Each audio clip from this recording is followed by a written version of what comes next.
اعوذ باللہ من الشیطان الرجیم بسم اللہ الرحمن الرحیم۔ آج ہم تفہیم القرآن سے سورت نمبر 8 سورہ الانفال کا خلاصہ سنیں گے۔ پہلے ہم اس کا زمانہ نزول جان لیتے ہیں۔ یہ سورت 2 ہجری میں جنگ بدر کے بعد نازل ہوئی ہے اور اس میں اسلام و کفر کی اس پہلی جنگ پر مفصل تبصرہ کیا گیا ہے۔ جہاں تک سورت کے مضمون پر غور کرنے سے اندازہ ہوتا ہے غالباً یہ ایک ہی تقریر ہے جو بیک وقت نازل فرمائی گئی ہو۔ بہرحال کلام میں کوئی ایسا جوڑ تو نظر نہیں آتا جس سے یہ گمان کیا جا سکے کہ یہ الگ الگ 2-3 خطبوں کا مجموعہ ہے۔ اب اس کے تاریخی پس منظر کو دیکھ لیتے ہیں۔ قبل اس کے کہ سورت پر تبصرہ کیا جائے جنگ بدر اور اس سے تعلق رکھنے والے حالات پر ہم ایک تاریخی نگاہ ڈال لیتے ہیں۔ دعوت اسلامی کی آواز اگرچہ سارے ملک میں پھیل گئی تھی لیکن اس کے اثرات منتشر تھے اور اس کی فراہم کردہ قوت سارے ملک میں پھیلی ہوئی تھی جو پرانے جمے ہوئے نظام جاہلیت سے فیصلہ کن مقابلہ کرنے کے لیے ضروری تھی۔ اس دعوت نے زمین میں کسی جگہ بھی جڑ نہیں پکڑی تھی بلکہ ابھی تک وہ صرف ہوا میں سرایت کر رہی تھی اور ملک کا کوئی خطہ ایسا نہ تھا جہاں وہ قدم جما کر اپنے موقف کو مضبوط کرتی اور پھر آگے بڑھنے کی صحیح کرتی۔ اس وقت تک مسلمان جہاں بھی تھا اس کی حیثیت نظام کفر و شرک میں بالکل ایسی تھی جیسے خالی میدے میں کونین کے میدہ ہر وقت اسے اگل دینے کے لیے زور لگا رہا ہو اور قرار پکڑنے کے لیے اس کو کوئی جگہ نہ ملتی ہو۔ بعد کے واقعات نے وہ مواقع پیدا کر دیے جن سے کچھ کمیاں تو پوری ہو گئیں، لیکن مکی دور کے آخری 3-4 سالوں سے یثرب میں آفتاب اسلام کی شعاعیں مسلسل پہنچ رہی تھیں اور وہاں کے لوگ متعدد وجوہ سے عرب کے دوسرے قبیلوں کی بنسبت زیادہ آسانی کے ساتھ اس روشنی کو قبول کرتے جا رہے تھے۔ آخرکار نبوت کے 12ویں سال حج کے موقع پر 75 نفوس کا ایک وفد نبی صلی اللہ علیہ وآلہ وسلم سے رات کی تاریکی میں ملا اور اس نے نہ صرف یہ کہ اسلام قبول کیا بلکہ آپ صلی اللہ علیہ وسلم کو اور آپ صلی اللہ علیہ وسلم کے پیرووں کو اپنے شہر میں جگہ دینے پر بھی آمادگی کا اظہار کیا۔ یہ اسلام کی تاریخ میں ایک انقلابی موقع تھا جسے خدا نے اپنی عنایت سے فراہم کیا اور نبی صلی اللہ علیہ وآلہ وسلم نے ہاتھ بڑھا کر پکڑ لیا۔ اہل یثرب نبی کو محض ایک پناہ گزین کی حیثیت سے نہیں بلکہ خدا کے نائب اور اپنے امام و فرما روا کی حیثیت سے بلا رہے تھے، اور اسلام کے پیرووں کو ان کا بلاوا اس لیے نہ تھا کہ وہ ایک اجنبی سرزمین میں محض مہاجر ہونے کی حیثیت سے جگہ پا لیں، بلکہ مقصد یہ تھا کہ عرب کے مختلف قبائل اور خطوں میں جو بھی مسلمان منتشر ہیں وہ یثرب یعنی مدینے میں جمع ہو کر یثربی مسلمانوں کے ساتھ یعنی انصار کے ساتھ مل کر ایک منظم معاشرہ بنا لیں۔ اس طرح یثرب نے دراصل اپنے آپ کو مدینۃ الاسلام کی حیثیت سے پیش کیا اور نبی صلی اللہ علیہ وآلہ وسلم نے اسے قبول کر کے عرب میں پہلا دارالاسلام بنا لیا۔ اب دوسری طرف ہم دیکھتے ہیں کہ اہل مکہ کے لیے معاملہ جو معنی رکھتا تھا وہ بھی کسی سے پوشیدہ نہ تھا۔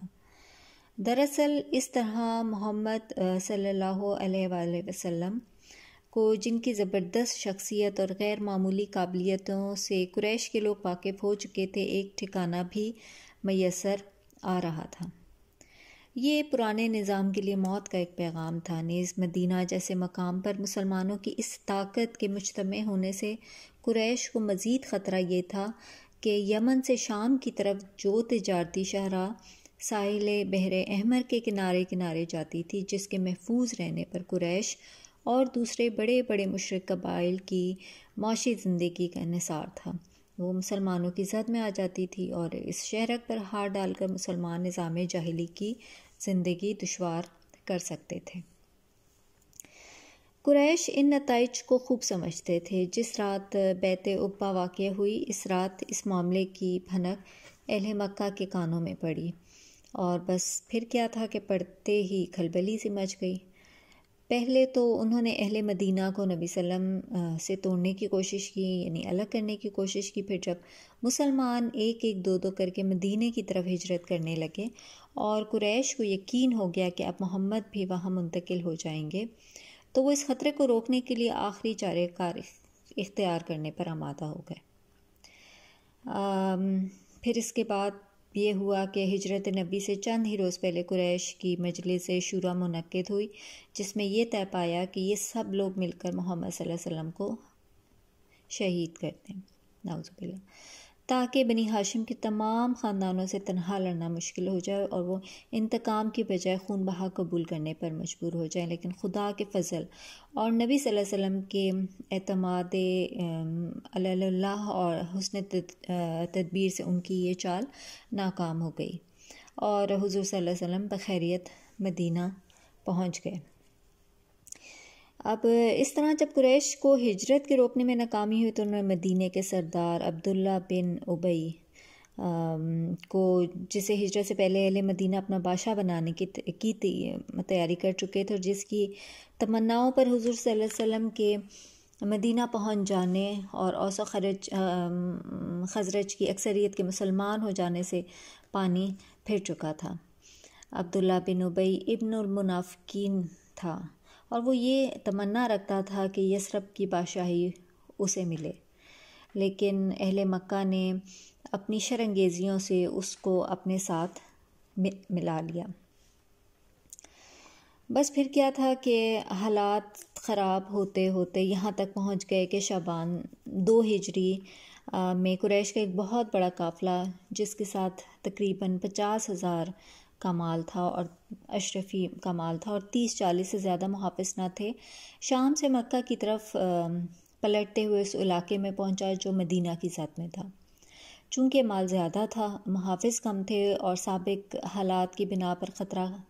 تھا کہ کہیں مسلمانوں کا کوئی طاقتور دستہ اس پر چھاپا نہ مار دے، اس لیے سردار قافلہ ابو سفیان نے اس پرخطر علاقے میں پہنچتے ہی ایک آدمی کو مکے کی طرف دوڑا دیا تاکہ وہاں سے مدد لے آئے۔ اب اس شخص نے مکہ پہنچتے ہی عرب کے قدیم قاعدے کے مطابق اپنے اونٹ کے کان کاٹے، اس کی ناک چیر دی، کجاوے کو لٹ کے رکھ دی اور اپنا قمیض آگے پیچھے سے پھاڑ کر اس نے بری طرح سے شور مچانا شروع کر دیا۔ اس پر سارے مکہ میں ایک ہیجان برپا ہو گیا۔ قریش کے تمام بڑے بڑے سردار جنگ کے لیے تیار ہو گئے، بہت ہی غصے میں آ گئے۔ تقریباً 1000 مردان جنگ، جن میں کوئی 600 زرہ پوش جنگجو تھے اور جن میں 100 سواروں کا رسالہ بھی شامل تھا، پوری شان و شوکت کے ساتھ لڑنے کے لیے مدینہ کی طرف چل نکلے۔ اب نبی صلی اللہ علیہ وسلم نے جو حالات سے ہمیشہ باخبر رہتے تھے محسوس فرمایا کہ فیصلے کی تو گھڑی آن پہنچی ہے اور یہ ٹھیک وقت ہے، جبکہ اگر یہ اقدام نہ کیا تو تحریک اسلامی ہمیشہ کے لیے بے جان ہو جائے گی۔ تو اس بنا پر رسول اللہ صلی اللہ علیہ وسلم نے عزم فرمایا کہ جو طاقت بھی اس وقت میسر ہو ان سب کو یکجا کیا جائے، وہ اسے لے کر نکلیں اور میدان میں فیصلہ کریں کہ جینے کا بلبوتہ کس میں ہے اور کس میں نہیں ہے، یعنی قریش یا مسلمان۔ اب اس طرح ہوا کہ نبی نے تو یہ فیصلہ کیا کہ قافلے پر حملہ کیا جائے۔ انہوں نے یہ پوچھا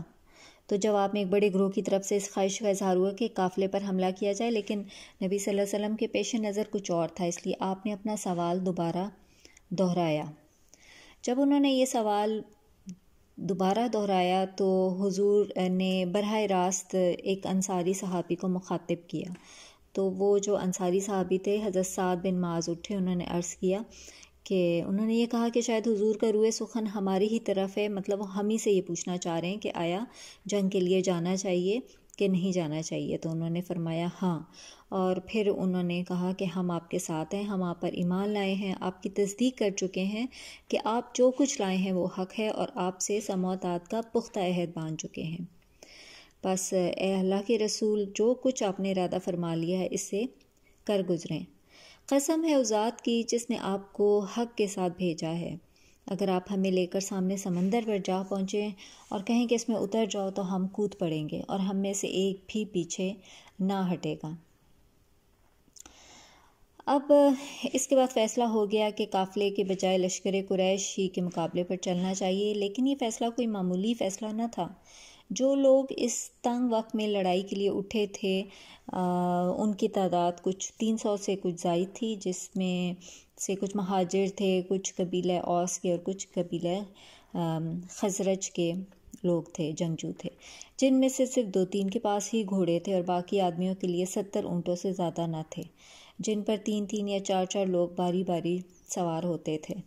اس طرح سامان جنگ بھی بالکل ہی ناکافی تھا، صرف 60 آدمیوں کے پاس زرہیں تھیں۔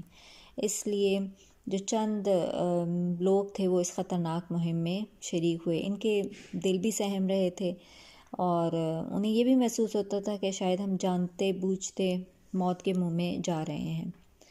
مصلحت پرست لوگ یعنی کہ منافقین، جو اگرچہ دار اسلام میں داخل تو ہو چکے تھے مگر ایسے ایمان کے قائل نہ تھے جس میں جان و مال کا ضیاع ہو،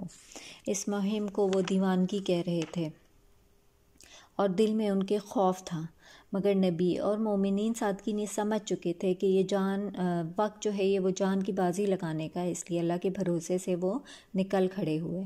اور انہوں نے سیدھی جنوب مغرب کی راہ لی جدھر سے قریش کا لشکر آ رہا تھا۔ 17 رمضان کو فریقین کا آپس میں مقابلہ ہوا۔ اس جنگ کا جو سب سے زیادہ سخت امتحان تھا وہ مہاجرین مکہ کا تھا، جن کے اپنے بھائی بند ان کے سامنے تھے۔ اب کسی کا باپ تھا جو کہ قریشیوں میں سے تھا، اہل مکہ میں سے تھا، کسی کا بیٹا تھا، کسی کا چچا، ماموں یا بھائی، اور وہ اپنے ہاتھوں اپنے جگر کے جو ان کے بچے تھے وہ ان کو کاٹ رہے تھے اور بیٹا جو تھا وہ باپ سے جنگ کر رہا تھا۔ اس کڑی آزمائش سے صرف وہی لوگ گزر سکتے تھے جنہوں نے پوری سنجیدگی کے ساتھ حق سے رشتہ جوڑا ہو اور جو باطل کے ساتھ سارے رشتے توڑ ڈالنے پر تل گئے ہوں، وہ بھی صرف اسلام کی خاطر۔ اور ساتھ ہی ساتھ انصار کا امتحان بھی کچھ کم سخت نہ تھا۔ اب ہم یہ دیکھتے ہیں کہ قریش جو تھا وہ یہ جنگ آبویسلی وہ ہار گئے، کیونکہ مسلمانوں میں جو ایمان کی قوت تھی وہ ان کے جو جنگی قوت تھی اس سے کہیں زیادہ تھی۔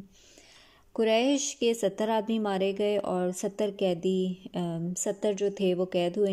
ان کا جو سامان تھا وہ سارا غنیمت کے طور پر مسلمانوں کے ہاتھ میں آیا، اور جو قریش کے بڑے بڑے سردار تھے تو وہ بھی اس مارکے میں مارے گئے۔ اب ہم اس کے مباحث کو دیکھ لیتے ہیں۔